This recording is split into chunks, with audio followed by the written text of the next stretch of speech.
Ladies and gentlemen, let's talk about the two mega fights this year. It was Mayweather versus McGregor and Canelo Alvarez versus GGG. Richard Schaefer had this to say when he was interviewed by Fight Hype. He said that the fact that it was such a success and people were so happy about the result, that's Mayweather versus McGregor, and the entertainment value, I actually think it helps now.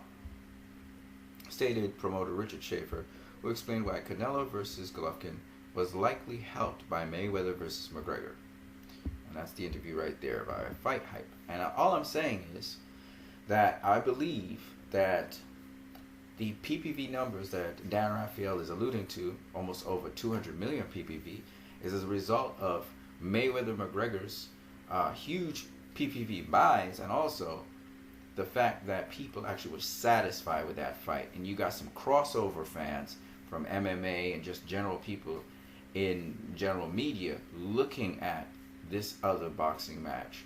I think that's where the pay-per-view numbers went up for Canelo versus GGG.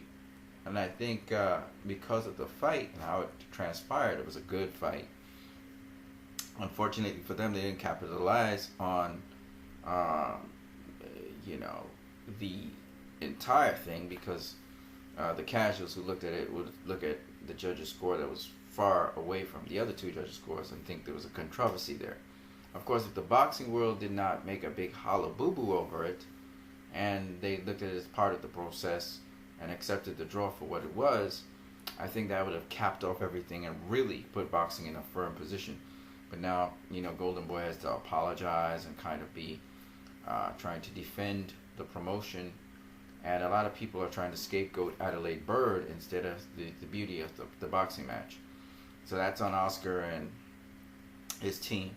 See, if Oscar hadn't put in such negative poison behind Mayweather versus McGregor, talking about it's a farce and so on, if he hadn't spoken so negatively about it but just focused on Canelo versus GGG, I think not only would he would not have suffered the consequences of this marred blemish on such a good fight with Canelo and GGG, in that people would be looking at a judge and thinking that Golden Boy's bought out someone.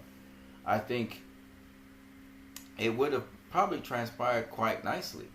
But he sort of set in motion the karma that came back on him.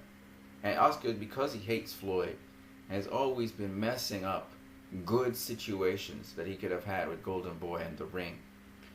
Quite frankly, I got to say also that with respect to these two big fights, and by the way, I think Canelo also faced Chavez this year, and that did over 1 million pay-per-view buys as well. So Canelo is definitely a bona fide pay-per-view star.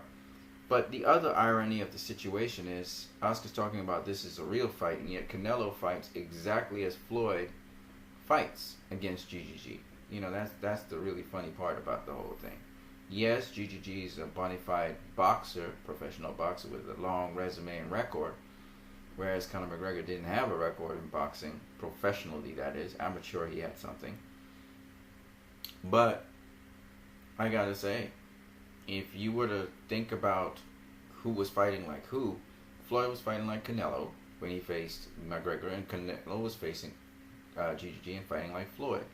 And I thought that is so appropriate that Oscar and all these people who talk about Floyd is running and running and running, that all of a sudden all the Mexican greats, all the Mexican style greats like Eric Morales and Antonio Barrera and Julio Cesar Chavez, who said that Floyd was not fighting like a Mexican against Conor McGregor, but that was bullshit.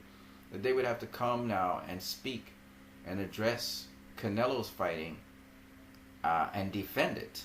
It's just so ironical to me. And Floyd looks good against Conor McGregor every step of the way. Of course, Floyd is out of boxing now, but I just couldn't avoid speaking about how much good Floyd has done for boxing and how much hate he has gotten for it. Even to this day, people who claim they're Floyd Mayweather Jr. fans talking about how his era didn't have a lot of great boxers, but this era does. No, it's not that. It's that in Floyd's era, Floyd was so dominant that a lot of really great boxers look ordinary. Okay, there's a lot of great boxers in Floyd's era. But now this is a new, fresh era where there's like a level playing field, it seems, with all these new bucks mixing together. Um, we're looking to see who will jostle for that big spot and then take it over. Okay, that's really what's going on right now. So it's not that, people didn't get their due shine and stuff like that. No, it's not that at all. It's that Floyd was just that much better. And it wasn't just about Floyd versus Pacquiao. Floyd was just that much better than everybody else. He was even that much better than Pacquiao. Everybody knows that now. He was just so good that there was just no one who could beat him. When I listen to people talk about Erislandy Lara could beat Floyd Mayweather, I keep on mentioning Lorenzo Aragon. When they talk about Joel Casamayor, when they talk about Disabilities Hurtado, these guys couldn't mess with Floyd Mayweather. Stevie Johnson took away Disabilities Hurtado like if he was nothing. Joel Casamayor was beaten by Acelino Freitas, of all people, a Mexican boxer. I'm sorry, a Brazilian boxer, who Floyd wanted to face both of those guys. They didn't want to face him. Okay, it's just what it is. So, if I could just, people just don't understand how good Floyd actually was and is. They just don't understand it. It's something that they feel, they try to mar it by talking about he's a coward and he picked fights and he selected opponents. Floyd never selected any opponents. Well, yeah, he did select opponents in the sense that he's the guy that has to say the final say, yeah, I'll fight you or whatever. But at the end of the day, Floyd didn't select opponents. He fought whatever the fans wanted him to face. Okay? The only opponent, I keep on emphasizing this over and over, who he didn't get to fight when the fans wanted him to fight was Manny Pacquiao. It wasn't his fault. It wasn't on his end. Floyd didn't care who he fought next because he knew he could beat all those guys. All right? People talk about he didn't fight Paul Williams. Paul Williams didn't stay around long enough to even fight Floyd. And it's really weird. If you look at the guys Floyd actually fought, they actually had resumes. They actually had achievements. You look at their records, they actually had a long-standing record. I hear guys like Dougie Fisher and Max Kellerman, who should know better, talking about he should have fought Antonio Margarito instead of Carlos Baldomir. And I'm thinking to myself, I can't understand how they can say something like that. Carlos Baldomir beats Zab Judah. Okay? Somebody Antonio Margarito didn't face. He never faced that caliber of opposition. Okay? And then also Carlos Baldomir also beat Joshua Clottey. Okay? He had a past history of beating Joshua Clottey, who turned out to be a welterweight champion of the world, actually. So I don't understand how Carlos Baldomir, who didn't lose in 7 years, had 21 fights, okay, where he won. And then we have Antonio Margarito, who lost to a guy 2 fights before. And then this is the guy they're presenting, and he loses his very next fight after Floyd faces Carlos Baldomir. He loses his next fight to Paul Williams. I'm like, why would Floyd face this dude again? He has the same style as Carlos Baldomir. Baldomir is a little bit more awkward. Antonio Margarito gets hit all the time. Baldomir, at least he doesn't get hit flush with a jab. Why would Floyd face Antonio Margarito? Then we find out Antonio Margarito was cheating on top of that. I'm like, it just doesn't make no sense. Every time people bring up Antonio Margarito, a style that Floyd has faced in numerous times in his career, the only reason they make a big hullabaloo about this is because Bob Arum wanted Antonio Margarito, his guy, to face the cash cow. That was it. Floyd was like, I'm not facing him. I want to face big money fights. I want big money fights. I want Oscar De La Hoya. And the only reason Floyd faced Carlos Baldomir is because people were saying, the fans said they wanted to see him face Carlos Baldomir. And 2, they said Carlos Baldomir is the real champion, not Zab Judah. So he faced Carlos Baldomir. But he really wanted to face Shane Mosley. But Shane Mosley was not interested in facing Floyd at the time. And then he wanted to face Oscar De La Hoya. He got that fight. Okay, because he was pound for pound #1 in the world. Oscar was the cash cow. So, and Oscar felt he could beat him anyway. So, at the end of the day, Mayweather, as I said before, didn't cherry pick his fights. Well, he did cherry pick Andre Berto. I'll give you that. He cherry picked Andre Berto. Alright? And he came back And you can say, well, you can't really say it because Conor McGregor was the one that called out Floyd, so you can't say he cherry-picked Conor McGregor. And he's an old guy. I don't expect Floyd to go fighting young guys anymore. He's smart enough not to do that. So he went and he fought Conor McGregor. He was a young guy, but dude's debuting as in the pro boxing career. And be saying, well, Conor's probably got something different up his sleeve. Let's see what happens. Because nobody really knew for sure what would happen. All right. And true to form, Conor did some things that we didn't expect. And Floyd can make excuses how much he wants. He wasn't ready for Conor to land the first punch on him, a straight left. I mean, he got his defense out of the way. He moved back a little bit, but he got popped with a straight left. So if Floyd's being fair, Conor did some things in there. But as Floyd and company said, he was a bit awkward. Got to get adjusted to him. And then they started to work on wearing him down and taking him out. All right. Now, with respect to Canelo Alvarez, who I see people now showing hate to because he's at the top of the game, he's the cash cow, etc. People are saying that the judges are favoring Canelo Alvarez.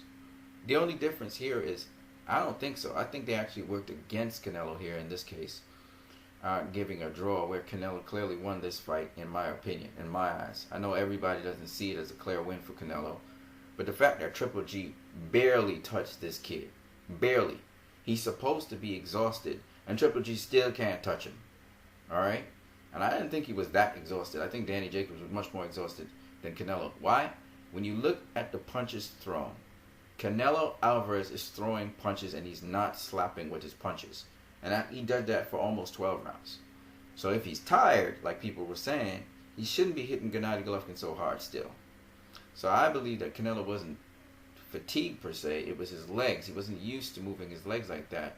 And so when you look at his legs look a little bit more rubbery and wobbly. He wasn't wobbly on his feet. He was solid on his feet. But I mean, they weren't sharp. He wasn't sharp with his feet like he was in the beginning of the fight. But as people go through fights and they can continue onwards, they do look a little bit more wobbly. But his defense was right there, and his offense was there. I thought that Gennady Golovkin actually got the brunt of the punishment in the fight. Came on strong in the 12th. Even the 11th round I saw now, I look back and I think, man, Canelo won that round. I'm like, dang, what did Gennady Golovkin actually win? He probably won the 9th, you know? So, I'm saying all of this just to say that the hate for Canelo doesn't make sense. But the irony of the situation is that Oscar shouldn't have spouted that poison against Mayweather. He shouldn't have done that. They're going to get their rematch, Canelo versus GGG. Canelo's probably going to beat him. And then we'll see what happens in the middleweight division with Canelo and the other opponents. I noticed Oscar, again, doesn't want to talk about Danny Jacobs. When he hears that Danny Jacobs is coming across the pond, I guess he's afraid because he thinks Danny Jacobs is a slick, tall boxer. But I just don't see what the problem is. Again, I don't see Canelo having too much problem with Danny Jacobs because we know Danny Jacobs get tapped on the chin and goes down, at least early in the fight. He'll come back, but he always goes down. And that if that's a guarantee that at least Canelo's going to knock him down, I give Canelo the edge to win this fight just based off of that. He's going to beat Danny Jacobs just based off of that because Danny Jacobs' chin always fails him, man. It fails him. You know, he gets caught with shots he shouldn't get caught with. And he goes down. He gets back up and he fights. And I'm sure against Canelo it'll be a competitive fight. But I don't think he's going to land as much punches like he did against Triple G against Canelo. I don't think so. I seriously don't. Because Canelo's got a lot better defense than Triple G. And he's not like Peter Quillen. He's a lot more crafty, a lot sharper, a lot more tricky than Danny Jacobs even has a clue. But, you know, you got to actually experience it to understand what Canelo's doing in there that Danny Jacobs was not doing against Golovkin, by the way. On that note, you guys have a great one.